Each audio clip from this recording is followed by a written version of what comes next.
Hello guys, welcome to my new blog. मैं हूं अभी देहरादून में और मैं जा रहा हूं ऋषिकेश। देहरादून से ऋषिकेश की जो डिस्टेंस है वो है 42 किलोमीटर्स। और मेरा थोड़ा काम है ऋषिकेश में, वो ख़त्म करूंगा। उसके बाद जो शाम का समय होगा उसमें मैं गंगा आरती देखने जाऊंगा। आशा करता हूं कि आपको ये वीडियो पसंद आएगी। अभी फर्स्ट वीडियो डाल रहा हूं, धीरे धीरे इम्प्रूवमेंट होगी। आप लोगों से आशा करता हूं कि आप सपोर्ट बनाए रखिए।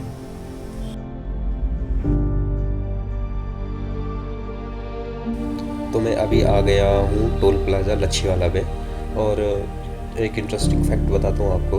ये जो टोल प्लाज़ा की जो खर्चा आया है बनने में टोटल, वो 1329.65 करोड़ रुपए का खर्चा आया है। और जो इसका राजस्व अभी दिनांक 21 फरवरी 2021 के अनुसार बता रहा है, वो है 44,34,635 का रेवेन्यू जनरेट कर दिया है भारत सरकार के लिए इन्होंने। और यहाँ पर लच्छीवाला में एक फेमस जगह भी है और पर्यटक स्थल भी है लच्छीवाला, जो कि काफ़ी खूबसूरत देखा जाता है। और ये टोल प्लाज़ा जो है बनने से काफ़ी फ़ायदा होगा भारतीय सरकार को। और इसकी जो लंबाई है वो 37 किलोमीटर की, अप्रॉक्स 37 किलोमीटर है जो टोल प्लाज़ा की लंबाई है। और यहाँ पर इसका जो एक तो हम सीधे निकल गए ऋषिकेश हरिद्वार के लिए, और जो ये लेफ्ट में जो रोड कटेगी वो लच्छीवाला के लिए जाती है। यहाँ पर एक पर्यटक स्थल है। यहाँ पर मतलब गर्मियों में लोग नहाने के लिए आते हैं। काफ़ी अच्छे स्विमिंग पूल टाइप में बने हुए हैं। तो अधिकांश लोग जो देहरादून नज़दीक है, देहरादून हो गया, हरिद्वार हो गया, ऋषिकेश हो गया, जो आना चाहते हैं वो इधर लच्छीवाला में आते हैं। और काफ़ी खूबसूरत जगह है पर्यटक स्थल के तौर पर।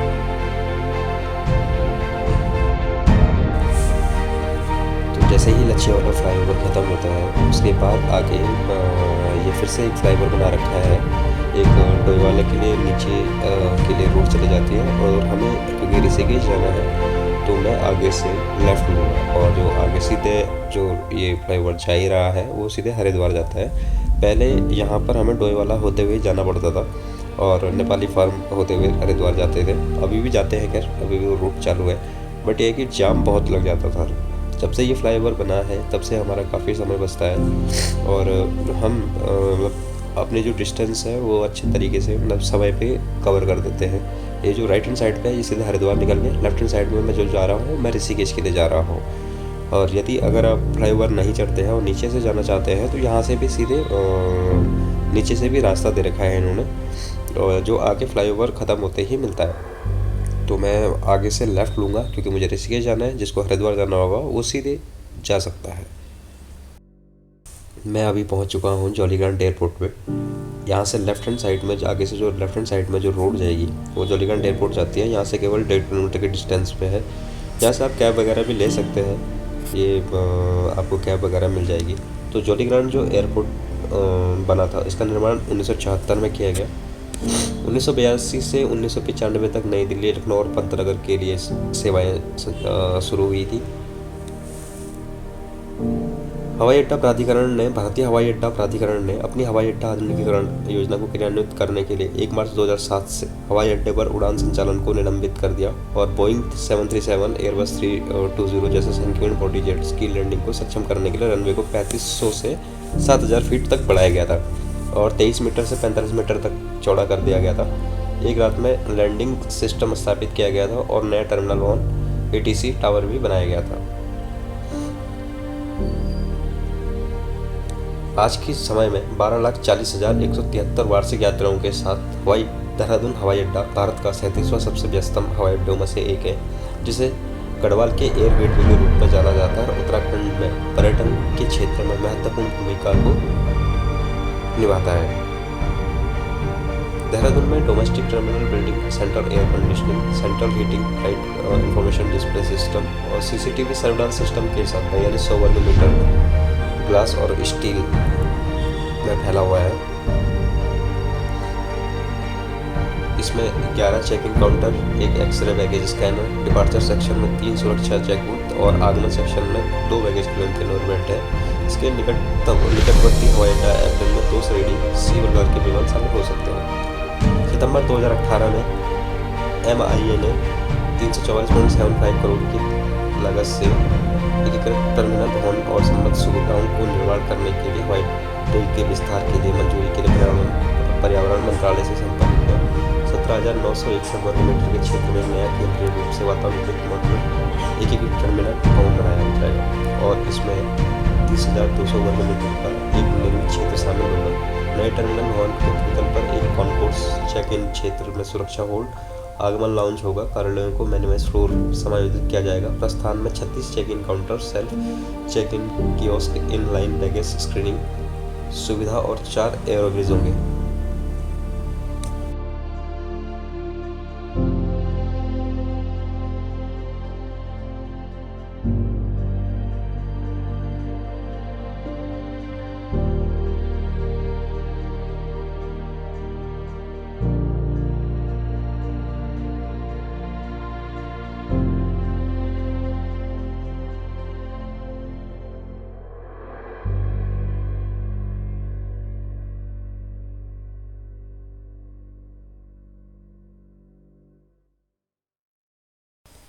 तो मैं अभी ऋषिकेश पहुंच चुका हूं और ऋषिकेश में हूं अभी राम झूला पे। ऋषिकेश की जो पौराणिक कथा है मैं आपको बताना चाहता हूं। कुछ इंटरेस्टिंग फैक्ट है कि ऋषिकेश पौराणिक केदार खंड का हिस्सा रहा है। महापुरुष राज्य है कि भगवान राम की हत्या के लिए यहाँ तपस्या किया था रावण ने, और असुर के राजा लंका और लक्ष्मण उनके छोटे भाई तो जूट रस्सियों का उपयोग करके गंगा नदी को पार किया था, और जहाँ वर्तमान में लक्ष्मण झूला आज खड़ा है। केदारखंड में इसी बिंदु पर इंद्रकुंड के अस्तित्व का उल्लेख भी है। जूट रस्सी पुल 248 फुट लंबे लोहे रस्से निलंबन पुल से बदल दिया गया था। 1889 में 1924 की बाढ़ में बह जाने के बाद इसे 1927 में संयुक्त प्रांत लोक निर्माण विभाग द्वारा निर्मित वर्तमान मजबूत पुल से बदल दिया गया। यह पुल 2 जिलों को जोड़ता है, तपोवन, टिहरी और चौक पौड़ी गढ़वाल को। इस तरह एक सस्पेंशन ब्रिज राम झूला भी है जहाँ पर अभी मैं हूँ, और 1986 के बाद शिवानंद सागर ने शिवानंद नगर में बनाया गया था। रामकालीन इतिहास में IAS कार्यालय HAT वाल्डन ने गजेटियर ऑफ देहरादून ऋषिकेश का उल्लेख मिलता है, जिसमें लिखा है गंगा के दाहिने किनारे पर सुंदर रूप से स्थित एक गांव या कस्बा नदी की और एक ऊंची चट्टान पर एक स्थान बहुत तेजी से विकसित हो रहा है, खासकर जब सौंग नदी पर नए पुल का निर्माण हुआ था। तीर्थ मार्ग रायवाला से ऋषिकेश। गंगा हिंदुओं के लिए सबसे पवित्र नदियों में से एक ऋषिकेश से होकर बहती है। यह नदी हिमालय में शिवालिक पहाड़ियों को छोड़कर उत्तर भारत के मैदान इलाकों में बहती है। कई मंदिर प्राचीन और नए ऋषिकेश गंगा के किनारे हैं। शत्रुघ्न मंदिर, भारत मंदिर को भगवान विष्णु का अवतार कहा जाता है। लक्ष्मण मंदिर आदि शंकराचार्य द्वारा स्थापित प्राचीन मंदिर है। शत्रुघ्न मंदिर राम झूला के पास में और लक्ष्मण मंदिर लक्ष्मण झूला के पास में। ऐतिहासिक अभिलेखों में उल्लेख मिलता है कि कुछ तीर्थ यात्रा के लिए ऊंचे पहाड़ों पर जाने से पहले यहाँ विश्राम किया करते थे, जबकि बड़ी संख्या में मूल गंतव्य के रूप में ऋषिकेश का दौरा करते थे और लौटने से पहले ऋषिकेश लक्ष्मण झूला के विभिन्न स्थलों का दौरा किया करते थे। हालांकि हाल के दशकों में ऋषिकेश एक तीर्थ यात्री एक पर्यटक शहर स्थानांतरित हो गया है। 2000 में शुरू किए गए अंतर्राष्ट्रीय योग महोत्सव के पर्यटकों में एक नई आमद ला दी। स्थानीय बाजार, स्थानीय धार्मिक हस्तशिल्प जैसे समाचार व्यावसायीकरण से विकसित होकर प्रावधान स्टोर, कैफे, होटल और अन्य पर्यटन उद्योग विकसित किए गए हैं।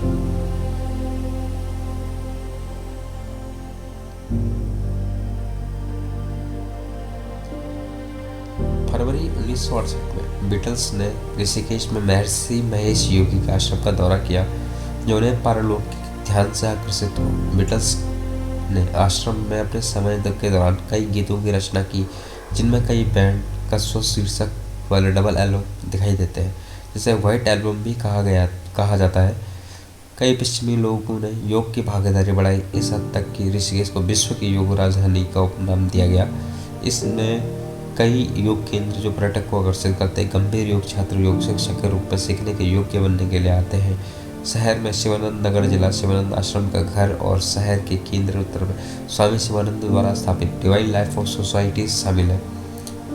राम झूला और लक्ष्मण झूला मंदिर खंड थोड़ा आगे उत्तर और पूर्वी तट पर स्वर्गाश्रम के आसपास विस्तृत आश्रम है। त्रिवेणी घाट पर लगभग शाम 5 बजे की जाने वाली गंगा आरती आगंतुकों के बीच में लोकप्रिय है।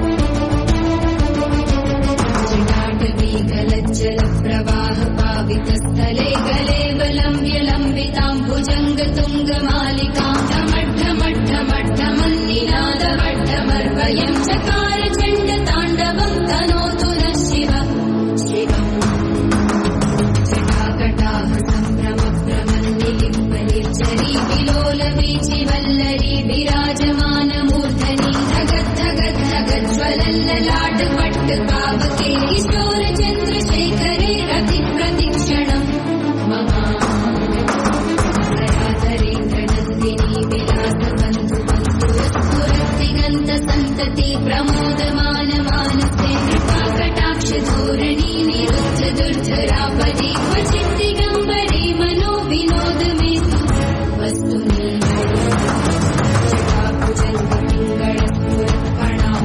प्रभाकदम्ब कुङ्कुमद्रव प्रलिप्त दिग्वधूमुखे मदान्धसिन्धुरस्फुरद्वगुप्तरीयमेदुरे मनो विनोदमद्भुतं विभक्तु भूतभद्दरी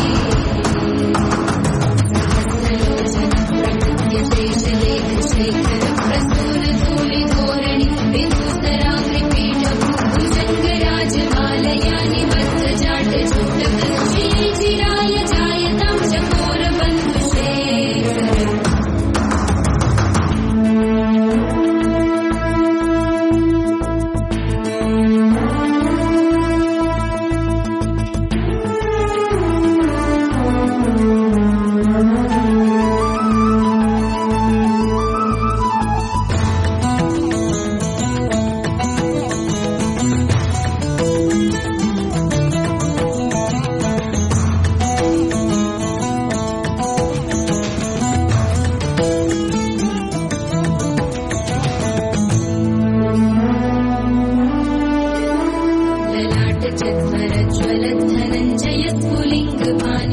ललाटचत्वरज्वलद्धनञ्जयस्फुलिङ्गपानिपीतपञ्चसायकं नमन्निलिम्बनायकं सुधामयूखलेखया विराजमानशेखरं महाकपालिसम्पदे शिरोजटालमस्तु नः करालपालपट्टिका धगद्धगद्धगज्ज्वलद्धनञ्जयाधरीकृतप्रचण्डपञ्चसायके धराधरेन्द्रनन्दिनी कुचाग्रचित्रपत्रकप्रकल्पनैकशिल्पिनी त्रिलोचने मतिर्मम नवीनमेघमण्डली निरुद्धदुर्धरस्फुरस्फुनिशीलिनी तमः प्रबन्धबन्धुकन्दरं विलिम्बनिर्झरीधरस्तनोतु कृत्यसिन्धुरः कणानिधानबन्धुरश्रियं जगद्दुरन्दरम्